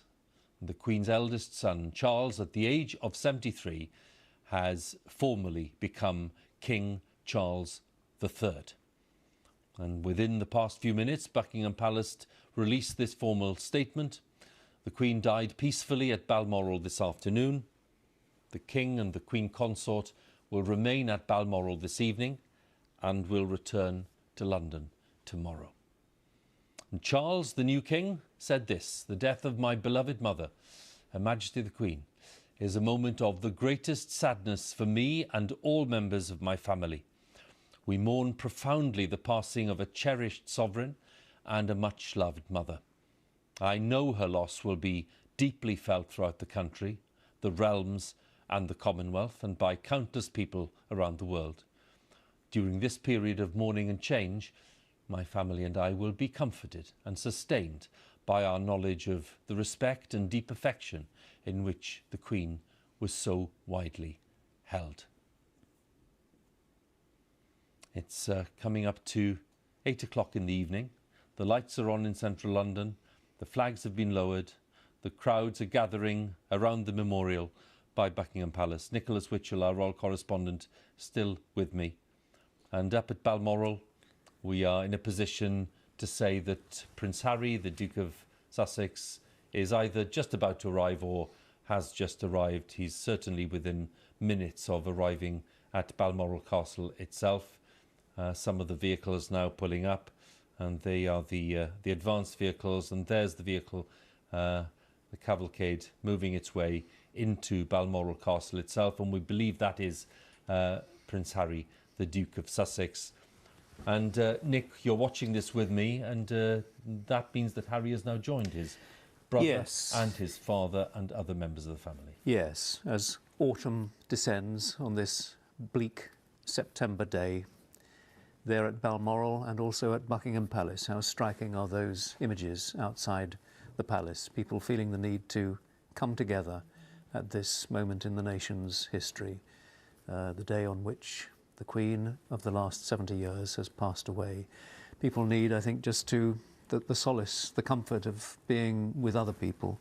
The nation will begin its mourning, bells will be rung and guns will be sounded and church services will come together.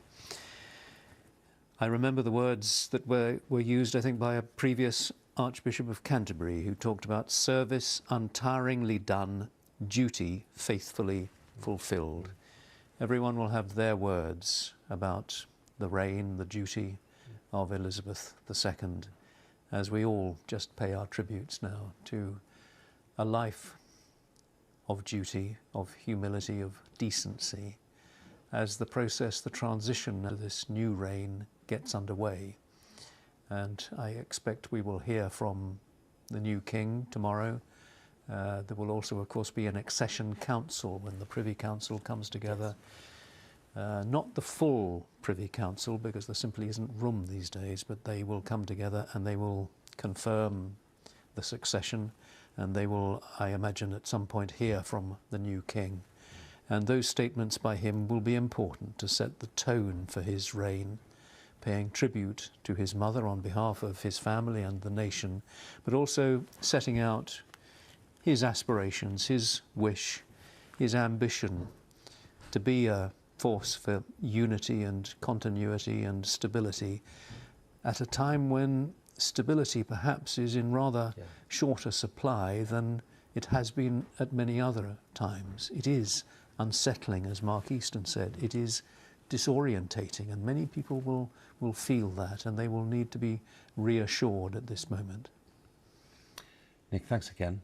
Nicholas Witchell, our royal correspondent, with some thoughts there on the significance of today and the loss that people have suffered today and the country has suffered, and the fact that we no longer have a queen.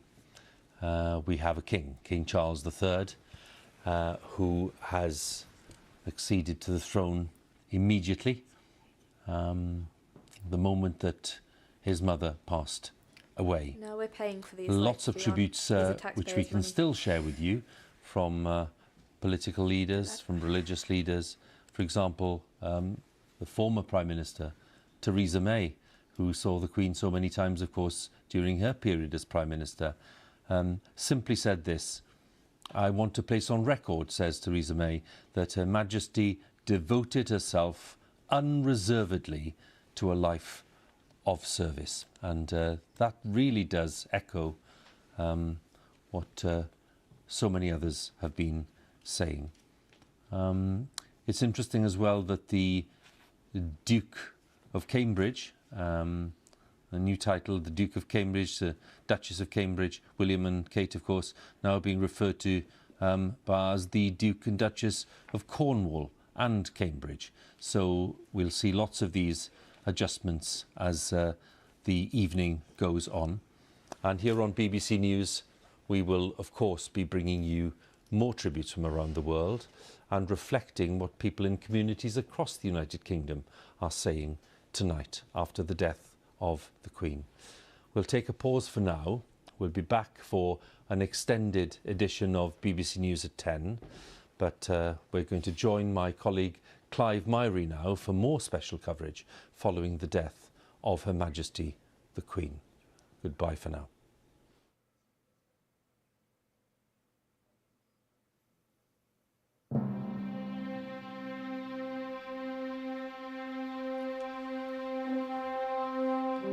Right, thoughts on that, everyone? I know I've got, how many actually have I got right now? I've got 270 people in the chat. I hope everyone sort of enjoyed it. You can watch this on BBC iPlayer. I'm gonna end this in a bit because I got stuff to do. But thoughts on that, everyone? I'm sure there will be mixed. I'm a bit, should I say my thoughts or not? If so, I'll say it respectfully. Personally, my thought, and I don't know if this is a generational thing, it could possibly be, because obviously in my 16 years of life, I've only seen her a couple times on TV, right? So, and obviously I don't watch TV much. So it's not really a difference for me. I don't feel like I need to mourn. It's just another death, just like everyone else dies, you know? So yeah, I don't personally, I don't really care. But I also respect people that do care. But yeah, personally, for me as well, she hasn't done anything in my 16 years of life. I haven't seen her do anything for this country other than give a speech every once in a while. The past 4 years, I've only seen her twice. The other times that she was supposed to give a speech, she didn't because she was ill or whatever. Any sort of excuse or any reason not to give a speech. I am being careful, Big Mama. I'm going to say it respectfully. I'm not going to do it like I do at the dinner table, don't worry. Yeah, it's not really, I don't, she brings in a bit of tourism, fair enough, a bit of money. And, she's now been instantly replaced as well. It shows how important a certain specific someone is rather than an actual line of family, next in kin sort of thing.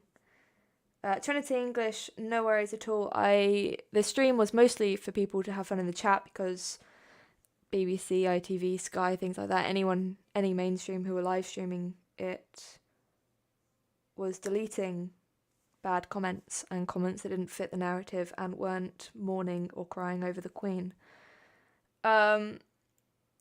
I've got a bit of hate for a screen or a photo I put on Snapchat, but overall, a lot of people agree with the fact, and I don't know if it's like they're people that are my age or not, but say that, it's not too much of a big deal. They're saying that, she's only like that because of the family she was brought up in. She's so wealthy. She probably spits on the poor, She probably doesn't know the price of milk. Or anything, actually, because we all pay for it as taxpayers, So yeah, that's sort of my opinion on it. People will disagree, people will agree. I'm not just any sort of slur word just because I think a certain thing, which is obviously something that people very much believe nowadays, that if you think one opinion, you're just a disgusting person, but that's not the case at all. Yeah, if someone hears about any protests or parades around Norfolk area that I can try and cover, please email me at citizensid@protonmail.com. Citizensid with citizen and then spelling my name SYD because I know some people misspell it. But yeah, I will try and cover any parades or celebrations or mournings that are going on locally. If you do enjoy these sort of things, let me know in the comments, like the actual comments of this live stream, and I will try my best to do more of these. I had to make a BBC iPlayer account for this.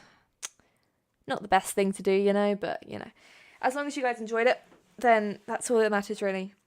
So I hope you enjoyed. I might not have my mic fixed next time, but we'll see. I'll keep my camera off if we don't next time.